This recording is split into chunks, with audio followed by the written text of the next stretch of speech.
Hello, hello. Welcome back to Loki's Librarian. If you are new here, welcome. I am your librarian, Katrina, and on Sundays I do a thing called Books and Booze, where I review a book and mix up a cocktail. This month I am looking at the Wild West, making this week's book Shotguns and Stagecoaches, The Brave Men Who Rode for Wells Fargo in the Wild West by John Boessenecker. God, I hope I said his name correctly.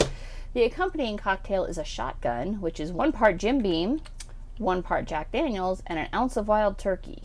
This is mixed in a shot glass. It is meant to be shot, and since shot glasses are not that big, I'm going to just kind of eyeball this one, just like a whiskey slinger in the Wild West would have done. Although I'm pretty sure they didn't bother with cocktails. They just, whatever.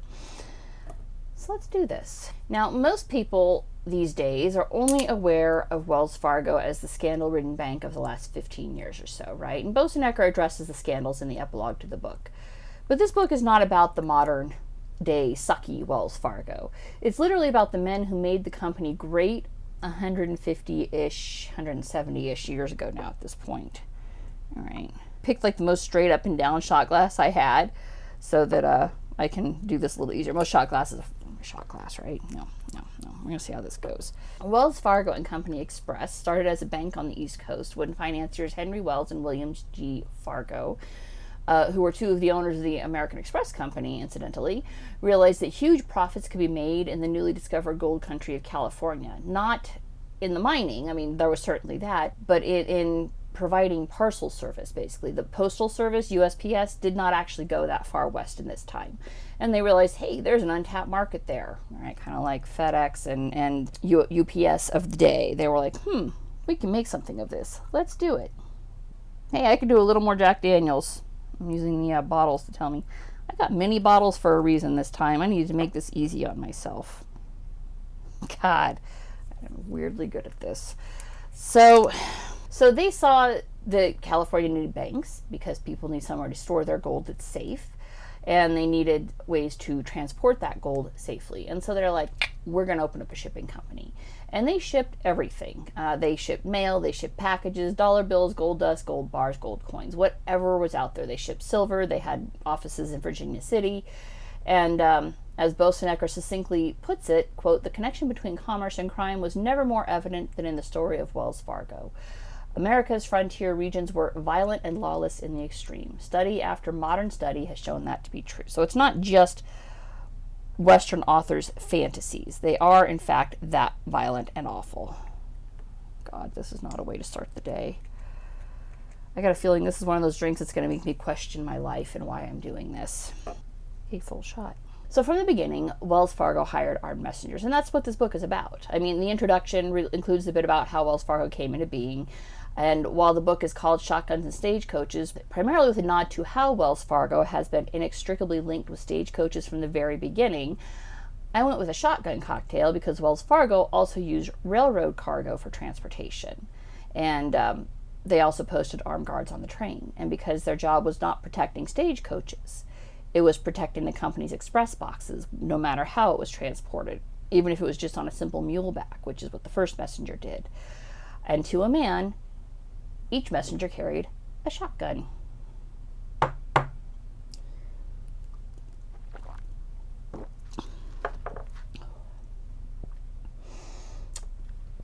also brought water up with me. That's whiskey. Yeah, that's going to make you regret your life choices. Oh, God. Should have brought a pickle back with me. All right. So he also... Now I'm going to taste that one for a while. Brought a tear to my eye. He also clarifies that the term shotgun messenger, which is what the guards universally came to be called, was not coined until the 1870s. Prior to this, they were simply called mail guards. And the terms shotgun rider and riding a shotgun were coined by 20th century fiction writers. So, my eyes are watering. Fun. He provides very helpful information on the different stagecoaches used versus the number of horses and the infamous whip, which the 21st century Wells Fargo removed from branding based on the erroneous belief that the whip was used to, beat the horses, which is literally not true. The whip was used to guide the horses. Horses at a full gallop are unlikely to hear the verbal commands of the driver over the pounding of their own feet and the rattle of the stagecoach. So the whip cracking, you crack it by their ear, they're going to veer away from the whip cracking. That's all it was used for, was to guide the horses, turn left, turn right. It was not used to beat the horses. Horses were more important than gold pretty much for most everything, because they could literally see you to where you needed to go. In fact, one of the famous robbers discussed in this book, because you can't have the cops without the robbers, right, was the infamous Black Bart. And he actually walked to all of his scenes of the crime so that nobody could identify him by his horse. So isn't that clever? He clarified some of the Hollywood myths around the holdups, namely that robbers would, ride hell-bent for leather, chasing down the stagecoach to jump on it and beat up the driver. It makes for very cinematic detail, but the reality was a lot more pragmatic. They would wait at the top of a steep grade, and the horses would, of course, slow down as they're climbing the grade, and then just stop them near the top. Be like, hey, before you can gain traction on the downslope, we're going to rob you. And while popular history has that most stagecoach robberies occurred during the 1860s and 70s, in reality they continued all the way up into the early 1900s. And as long as stagecoaches were a primary method of transportation, Wells Fargo used them. So basically until cars became popular. But they did not all have shotgun messengers. Most only carried mail and passengers. And yes, sometimes these would be robbed, but the big scores were the coaches that did have a shotgun messenger. And Wells Fargo was especially adept at hiring courageous and honorable men to guard their gold. The first messenger that he discussed was Pillsbury Chip Hodgkins, who initially started working for Reynolds and Company Express on March 1st, 1851. Reynolds and Company would be bought by Todd and Company Express in March of 1853, which would itself be purchased by Wells Fargo in September of 1853, making Chip Hodgkins the first shotgun messenger for Wells Fargo. And he was a Wells Fargo man from then until he died. And then Boessenecker goes on to tell short biographies of each of the famed messengers who worked for Wells Fargo. Not just the messengers, but the detectives who worked on the cases when there were robberies. And he gives a solid outline of what life was like in the Wild West. And through necessity, he covers some of the more infamous outlaws like Black Bart, the Butch Cassidy gang. In fact, the last biography discussed in the book was about the guy who shot... actually have the famous picture on the wall. The one he talks about it. It's like one of the most famous pictures. I have it. I have a replica copy of it.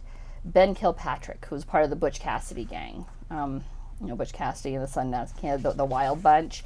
Well, Ben Kilpatrick was actually killed by one of Wells Fargo's shotgun messengers with a hammer. Guy was ballsy as shit because he didn't have a gun on him. He had left it or something. I don't remember. The details are in the book.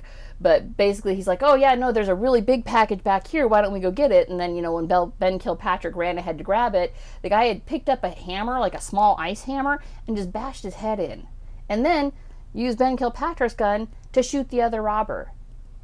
Straight up balls out impressive individuals, man. This all happened between 1850 and 1918, when Wells Fargo ceased express package delivery following the nationalization of railroads under Woodrow Wilson as a result of World War I. Fucking hate Wilson.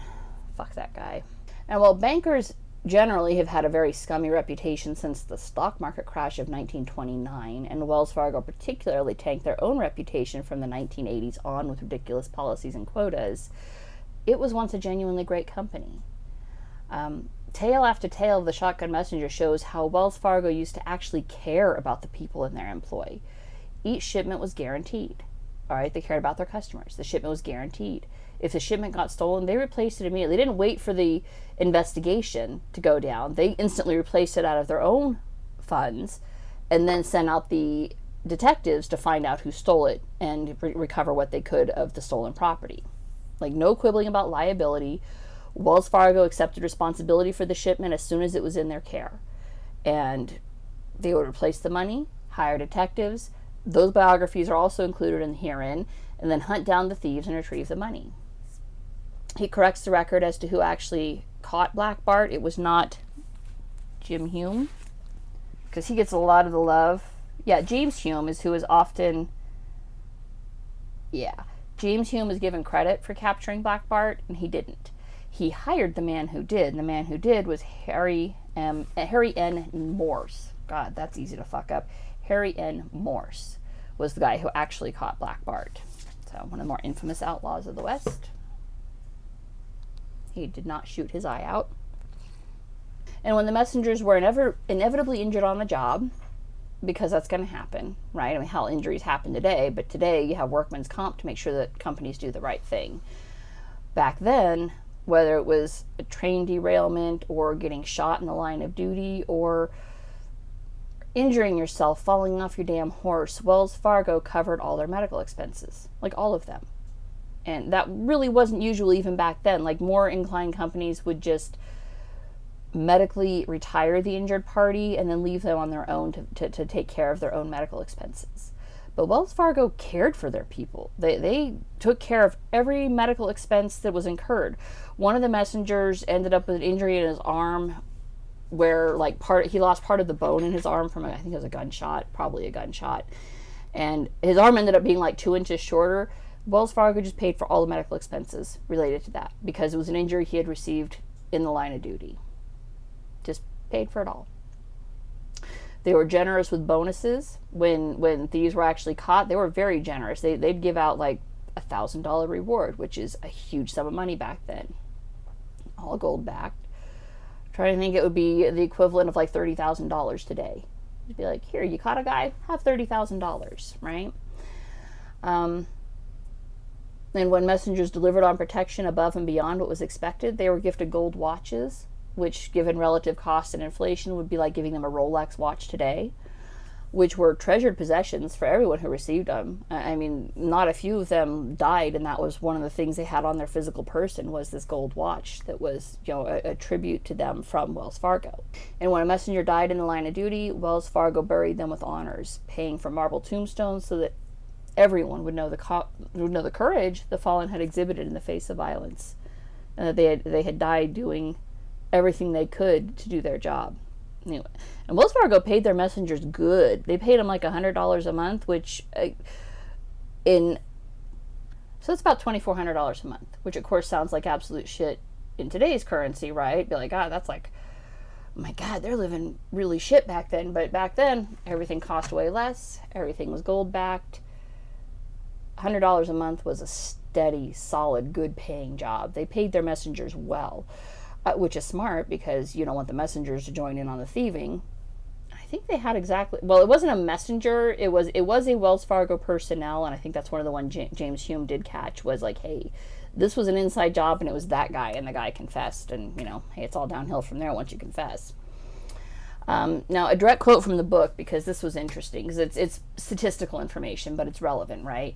Between 1855 and 1915, at least 53 Wells Fargo expressmen died in the line of duty. 19 were slayed by outlaws or bandits, 4 were accidentally shot, 4 more died in shipwrecks and steamboat explosions, many others perished on train wrecks. The biggest loss of life took place in 1866, when incomprehensibly an unmarked parcel of nitroglycerin was shipped via Wells Fargo. 5 expressmen died when the parcel exploded in the company's Wells Fargo San Francisco headquarters. This, incidentally, is why when you go to FedEx or UPS and they ask you, does this contain any explosives? It's not necessarily that it's illegal to ship, although it may be against their company policy, but it's for the safety of their people. They want to make sure that their people aren't going to inadvertently handle nitroglycerin that just explodes and kills them all. So it is important to mark your packages correctly for the safety of the people handling it. I'm going to get off that soapbox now because most people don't give a flying fuck. And then from the 1920s on, for nearly 100 years, Wells Fargo maintained a history department that proudly talked about and displayed artifacts from the early years. They created museums to the history of the company and Wells Fargo's branches. That's how Boessenecker came to be fascinated by it. He includes in there that in the 1960s, he would go to Wells Fargo branch in San Francisco and see the museum, and it fascinated him. Until, as Boessenecker explains, in 2010, quote, in 2010, the bank commissioned its new logo. In a laughingly inept nod to political correctness, the driver had no whip and the shotgun messenger had no shotgun. And this is despite the importance of firearms to maintaining the safety and security of the cargo that Wells Fargo was entrusted to safeguard. Company policy was now to remove these artifacts from display, essentially erasing the history that had made this company great. And then, of course, they got rocked by all the scandals about their shitty policy and the making of fake accounts because they had this ridiculous... Basically, he said in the book, they wanted every person to sign up 8 people or sign up 8 new accounts. They thought every customer should have 8 accounts, like a checking, saving, mortgage, car loan, insurance, and then I don't even know what the other three were supposed to be, but they wanted each customer to have all accounts only through Wells Fargo. And that's how they ended up with this massive scandal where they're making fake accounts and signing people up for accounts they didn't request because they were trying to keep their metrics up so that they didn't get fired. And all these changes started in 1998 when Richard Kovacevic became CEO.